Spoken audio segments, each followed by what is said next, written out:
مستقیم راہ مانگے کہ چونکہ دونوں جانب لڑکنے کے اندیشے لمحہ لمحہ موجود ہیں، پھر اس کو اجالنے کے لیے آگے کہہ دیا کہ غیر المغضوب علیہم ولا الضالین، یعنی نہ تو گمراہوں کا راستہ اور نہ جن پر تیرا غضب ہوا ان کا راستہ، نہ افراط نہ تفرید کی راہ۔ مالک مجھے مستقیم راہوں کا مسافر رکھنا، سیدھی راہ پہ گامزن رکھنا، چونکہ سیدھی راہ پہ گامزن ہونا ہی ہدایت کی علامت ہے۔ جب ترازو کے دونوں پلڑے برابر رہتے ہیں تو اس کو عدل کہتے ہیں، اسی سے اعتدال نکلا ہے۔ کوئی پلڑا جھکا نہیں تو عدل کا نظم خراب نہیں ہوا۔ تم لمحہ لمحہ عدل کی راہوں پہ گامزن رہو گے، اپنا محاسبہ کرتے رہو گے، اپنے عقائد کا محاسبہ کرتے رہو گے، تمہارے عقائد میں خرابی نہیں آنی چاہیے۔ تمہارے 3 بنیادی عقیدے ہیں، عقیدہ توحید، عقیدہ رسالت اور عقیدہ آخرت۔ ان عقیدوں میں کبھی بھی بگاڑ نہ آنے دینا۔ اللہ جل شانہ کی جو شانیں ہیں، اللہ کی جو عظمت ہے، وہ تمہارے رگ و ریشہ میں ہر وقت اس کا رعب اور اس کی خشیت موجود رہنی چاہیے۔ انبیاء علیہ السلام کی عظمتوں کے باوجود کہیں ایسا نہ ہو کہ تمہارے عقیدوں کے اندر خرابی آئے اور تم کہیں غلوف کا شکار ہو جاؤ، جس طرح کہ نصارہ نے کیا۔ اللہ کی شانیں، اللہ کی عظمتیں وراء الورا ہیں۔ اور پھر دوسری بات، کہیں ایسا نہ ہو کہ توحید کے نشے میں تم انبیاء کی تکثیر کرنے لگ جاؤ اور نبی کی شان تمہارے لیے تکلیف کا سبب بننے لگ جائیں۔ شاید اس سے توحید میں کوئی فرق آتا ہے۔ میاں توحید میں فرق نبی کی عظمت سے کیسے آئے گا؟ اس لیے کہ نبی کو عظمت دینے والا تو میرا رب ہی ہے۔ وَرَفَعْنَا لَكَ ذِكْرَكَ۔ اور پھر تیسری بات، عقیدہ آخرت۔ آخرت کا عقیدہ یہ ہے کہ ہم نے اس دنیا پر بیٹھ نہیں رہنا، بہرحال اللہ کی طرف سے جو اس کے علم میں متعین ہماری زندگی ہے اس کو گزارنے کے بعد ہم نے یہاں سے رخصت ہونا ہے۔ وہ ہم جوانی میں چلے جائیں، ہم بڑھاپے میں چلے جائیں، یا ارذل العمر کے بعد ہم اس دنیا سے رخصت ہوں، یا بچپن میں چلے جائیں، یہ ہمارے علم میں نہیں ہے، یہ امر ہم سے مخفی رکھا گیا، یہ اللہ کی حکمت ہے۔ لیکن یہ طے شدہ ہے کہ ہم نے یہاں بیٹھ نہیں رہنا، اور جب یہاں سے جانا ہے تو ایک دوسرا جہاں ہمارے لیے منتظر ہے، اور وہاں ہم نے ایک ایک عمل کا حساب دینا ہے۔ ثم لتسألن یومئذ عن النعیم۔ اس دن ایک ایک عمل کے بارے میں پوچھا جائے گا۔ اللہ اگر چاہے تو ہم سے گرفت کر لے، اور اگر چاہے تو اپنے کرم سے معاف کر دے۔ اگر وہ معاف کرنا چاہے تو کوئی پوچھ نہیں سکتا کہ اتنا بڑا پاپی اور مجرم تھا، اسے معاف کیوں کیا گیا۔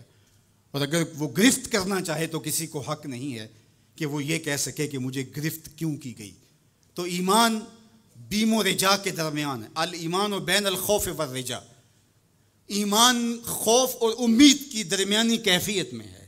ڈر بھی لگا رہے، دھڑکا بھی لگا رہے، اور امید کے چراغ بھی بجھنے نہ پائے۔ فضل دی آس ہے مینوں تے نالے ڈر بھی آندا ہے۔ فضل کی امید بھی رہے لیکن خوف بھی طاری رہے، پکڑا بھی جا سکتا ہوں، گرفت بھی ہو سکتی ہے، اس کی پکڑ بھی بڑی سخت ہے۔ ان بطش ربک لشدید، تیرے رب کی پکڑ بہت سخت ہے۔ جب وہ پکڑتا ہے تو پھر کوئی اس سے اپنے آپ کو چھڑوا نہیں سکتا۔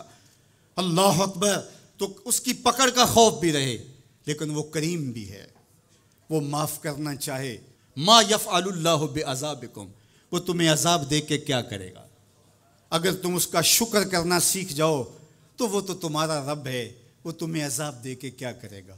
تو امید بھی روشن رہے اور خوف بھی طاری رہے۔ تمہید الایمان کے اندر شیخ عبدالحق محدث دہلوی علیہ رحمہ حضرت سیدنا عمر رضی اللہ تعالیٰ عنہ کا قول بیان کرتے ہیں کہ وہ فرماتے ہیں کہ اگر مجھے یہ پتہ چلے کہ سارے لوگ جنت میں جائیں گے، ایک شخص جہنمی ہوگا، تو میں ڈرتا ہوں کہیں وہ ایک میں ہی نہ ہو جاؤں۔ اور اگر مجھے یہ پتہ چلے کہ سارے لوگ جہنم میں جائیں گے اور ایک ہی جنت میں جائے گا تو مجھے امید ہوگی شاید وہ ایک میں ہی ہو جاؤں۔ اور ہم کہتے ہیں فلاں اگر جنت میں چلا گیا، فلاں اگر بخشا گیا تو میں بھی چلا جاؤں گا۔ ہم نے اپنی آخرت دوسرے سے جوڑ دی، فلاں بخشا گیا تو میں بھی بخشا جاؤں گا۔ وہ کہتے ہیں اگر سارے جنت میں جائیں، یہ خبر ہو کہ ایک نے جہنم میں جانا ہے، تو میں ڈرتا ہوں کہیں وہ ایک میں ہی نہ ہو جاؤں، وہ میں ہی نہ پھنس جاؤں۔ ایک بچہ تھا، گھر سے روتا ہوا نکل گیا اور جنگلوں کے اندر آنسو بہاتا ہے۔ کوئی درویش ملا، اس نے کہا کیا ہوا؟ کہا مجھے اللہ سے بڑا ڈر لگتا ہے. میرے حضرت قبلہ خواجہ محمد یعقوب مصطفی رحمۃ اللہ تعالیٰ علیہ آپ کے یہاں نشان پڑ گئے تھے رو رو کے. ان کی ہڈیوں میں درد بھرا ہوا تھا, یہاں رو رو کے نشان پڑ گئے تھے. تو یہاں ایک بزرگ ہوتے تھے انتقال کر گئے. وہ کہتے ہیں ایک دن میں گیا تو انہوں نے دونوں اپنے گھٹنے کھڑے کیے تھے اور اپنی باہیں اس کے گرد لپیٹی ہوئی تھیں اور ایسے سر جھکایا تھا. تو میں نے جا کے سلام کیا تو انہوں نے سر اٹھایا تو وہ رو رہے تھے. تو میں نے کہا کہ آپ اتنا روتے کیوں ہیں؟ تو وہ کہتے ہیں کہ ان کے انداز نے میرے اندر درد بھر دیا. انہوں نے ایسے سر اٹھایا اور کہا اس سے ڈر آتا ہے, اس سے ڈر آتا ہے. کرم دی آس ہے مینوں تے نالے ڈر بھی آندا ہے, فضل دی آس ہے مینوں تے نالے ڈر بھی آندا ہے. یہ امید کہ میری بخشش و مغفرت ہو اور یہ خوف کہ اگر میں پکڑا گیا. تو وہ بچہ رو رہا تھا. تو اس فقیر نے پوچھا بیٹے کیوں رو رہے؟ کہ اللہ کا ڈر آتا ہے. تو کہا تمہارے دامن پہ تو گناہ ہی نہیں. کہتے ہیں بڑے کی عزت اس لیے کرو کہ اس کی نیکیاں زیادہ ہوں گی, اور چھوٹے کی تکریم اور شفقت اس لیے کرو اس کے دامن پہ گناہ نہیں ہے. اللہ اکبر.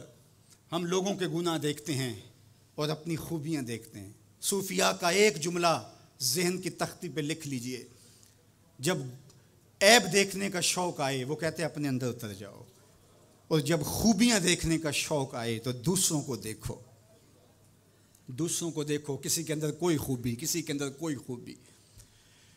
تو کہا کہ اللہ سے ڈر آتا ہے. تو کہا کہ بیٹے تم نے تو گناہ ہی کوئی نہیں کیے. تو کہا آج میں نے عجیب ماجرا دیکھا جس نے مجھے گھر سے نکال دیا. کہا کیا؟ کہا کہ میری ماں کھانا پکانے کے لیے چولہے میں آگ جلانے لگی تو اس نے لکڑیاں رکھی تو لکڑیوں کو آگ نہیں لگ رہی تھی. تو اس نے چھوٹی چھوٹی لکڑیاں توڑ کے پہلے نیچے رکھی اور پھر ان کو آگ لگائی. ان کو آگ لگی تو پھر بڑی لکڑیوں کو بھی لگی. تو میں روتا ہوا گھر سے بھاگ آیا ہوں جنگل میں, کہیں ایسا نہ ہو کہ قیامت کے دن بڑے بڑے مجرموں کو آگ نہ لگے تو چھوٹے چھوٹوں کو رکھ دیا جائے. تو جب خوف سرایت کرتا ہے تو یہاں عمر نہیں دیکھی جاتی. اور بڈھا پاپی سب سے بدترین شخص وہ ہے جو بڑھاپے کے باوجود بھی بدکاری نہیں چھوڑتا. کہتے ہیں جب کوئی بندہ 40 سال کا ہوتا ہے پھر اس کا عذر باقی نہیں رہتا. 40 سال تک اس کا عذر باقی رہتا ہے, لیکن جب 40 سال کا ہو جائے اب سن کہولت میں آ گیا, اب اگر وہ گناہ کرتا ہے تو کوئی عذر نہیں ہے. ہڈیاں کمبن گوڈے کھڑکن تے اڑ گیا لک تیرا, اجے بھی بدیوں باز نہ آئیوں جیو مرد دلیرا. یا ایھا الانسان ما غرک بربک الکریم. میرا رب پکار پکار کے کہہ رہا ہے او بھاگنے والے انسان آجا پلٹ کے, تیرا رب بڑا ہی کریم ہے. میں یہ بات 100 بار کہی, میرے سننے والے مجھ سے 1000 بار سن چکے, لیکن لفظوں کی چاشنی اور امید کی ایسی جگمگاتی کرنیں روشن ہوتی ہیں کہ دل میں چراغاں ہو جاتا ہے. اور جب میں یہ بول رہا ہوتا ہوں تو میرے اندر پھل جھڑیاں پھوٹ رہی ہوتی ہیں, اور اللہ کے تشکر کے اندر درد کی کیفیت بھی پیدا ہو رہی ہوتی ہے کہ وہ رحمت بھرے لہجے میں پکار کے کہہ رہے سرکش کو, متمرد کو, باغی کو, جو اس کی دہلیز چھوڑ کے بھاگ گیا, او بھاگنے والے آجا پلٹ کے, تیرا رب بڑا ہی کریم ہے. کوئی ایسے بھی آواز دیتا ہے, کوئی ایسے بھی مجرم کو پکارتا ہے. یہاں رک کے میں ایک اور جملہ بھی کہنا چاہتا ہوں. اعتدال میں حقوق اللہ اور حقوق العباد کی جو لوگوں نے تقسیم کی اور اس کا اپنا معنی متعین کیا, وہ ایک مشہور تو ہے لیکن حقیقتاً وہ معنی متعین نہیں ہے. اللہ کے حق فائق ہیں مخلوق کے حق سے. عمومی طور پہ کہا جاتا ہے یار حقوق اللہ کی خیر ہے بس حقوق العباد کا خیال رکھو, یہ عمومی بات کہی جاتی ہے. تو یہ بات اچھی طرح ذہن نشین کر رہے ہیں, یہ بھی آپ کے اعمال میں اور آپ کی افکار میں اور آپ کے نظریات میں غلوف پیدا ہو گیا کہ آپ نے اللہ کے حق کو کمتر سمجھ لیا اور مخلوق کے حق کو غالب سمجھ لیا. ایسا نہیں ہے, اللہ کے حق سب سے زیادہ ہیں. اللہ تعالیٰ قرآن مجید میں ایک موقع پر ارشاد فرمایا وَمَا قَدَرُ اللَّهَ حَقَّ قَدْرِهِ, انہوں نے اللہ کی قدر کا حق ہی ادا نہیں کیا. وہ تمہارا خالق لگتا ہے, خالق کے بڑھ کے حق کس کے زیادہ ہو سکتی. تو جو مختلف روایات کے اندر حقوق العباد کی طرف توجہ دلائے گی تو اس کا مطلب یہ ہے, مفہوم یہ ہے کہ اللہ تو کریم ہے, وہ معاف کر دے گا, بندہ تو معاف نہیں کرے گا. بالخصوص قیامت کے دن جب پھنس گیا اور اس کی اپنی بدعمالیاں بھی اس کے پاس ہوئیں اور کسی نے اس کا حق غصب کیا ہوا ہوگا تو پھر کیا ہوگا؟ اب وہ تو خود پھنسا ہوا ہے تو وہ کبھی نہیں چھوڑے گا. اب اللہ تعالیٰ کس طرح اس معاملے کا حل فرمائے گا کہ یہ شخص جس نے حق کھایا ہے، جس نے زیادتی کی ہے، تو اس دوسرے شخص کو اپنی نیکیاں دے گا. نیکیاں لینے کے باوجود بھی اگر وہ پاپی اتنا بڑا ہے کہ ابھی بھی کام نہیں بنتا اور اس کے ذمے قرض بھی باقی رہ گیا، تو پھر یہ اس کو اپنے گناہ دے گا. تو اب قیامت کے دن کون چھوڑے گا؟ جہنم کی دہکتی ہوئی آگ سامنے ہوگی، اور ایک بندہ پھنسا ہے اور یہ بھی پھنسا ہوا ہے، تو اس کی جان اس کو اپنے گناہ دے کے اس کی نیکیاں لے کے چھوٹ رہی ہے، تو وہ کیسے معاف کرے گا؟ وہ نہیں معاف کرے گا. اس لیے اس معنی کے اندر کہا کہ حقوق العباد میں کوتاہی نہ کرنا، اس لیے کہ اس کی معافی نہیں کرے گا. وہ اس کے پاس ایک چیز ہاتھ لگ جائے گی، وہ تو غنیمت سمجھے گا. تو اس کا یہ مطلب بھی کہیں نہیں ہے کہ بندے کے حق کہیں غالب اور زیادہ ہیں، اللہ کے حق کم ہیں. جو حق بندے کا اللہ پر ہے، اللہ نے تو پیدا کیا ہے.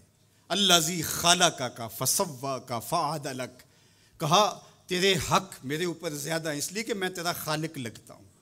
میں آپ سے پوچھتا ہوں، اس دنیا پر، اس عالم رنگ و بو میں، اس مادی کائنات میں سب سے زیادہ آپ کے کندھوں پر کس کے حق ہیں؟ تو آپ سب کہیں گے ماں کے حق. حضور سے بھی پوچھا گیا من ابرو، حضور میں سب سے زیادہ کس کے ساتھ حسن سلوک کروں؟ یہ حضور سے سوال کیا گیا. تو میرے آقا کریم نے فرمایا امہ کا، اپنی ماں کے ساتھ. تو اس نے پھر دوبارہ سوال کیا، پھر حضور نے فرمایا کہ اپنی ماں کے ساتھ. پھر کہا حضور میں سب سے زیادہ نیکی کس سے کروں؟ میری نیکیوں کا، میرے حسن سلوک کا سب سے زیادہ حقدار کون ہے؟ تو آقا کریم نے فرمایا امہ کا، تیری ماں. تو پھر اس نے چوتھی مرتبہ کہا تو حضور نے فرمایا تیرا باپ. تو 3 مرتبہ حضور نے ماں کا ذکر کیا. علماء نے یہاں لکھا کہ والد اولاد کی تربیت کرنے کے لیے مشقت سہتا ہے، کمائی کرتا ہے، یہ ایک مرحلہ ہے اس کا. ماں 9 ماہ تک اس کو اپنے پیٹ میں رکھتی ہے، ایک مرحلہ یہ. پھر ولادت کا دوسرا مرحلہ، زچہ بچہ دونوں کے لیے موت و حیات کی کشمکش ہے. اور تیسرا مرحلہ اس کی تربیت کا جس کا باپ شامل ہوتا ہے. تو ماں کے 3 حق بیان کیے اور باپ کا ایک حق بیان کیا.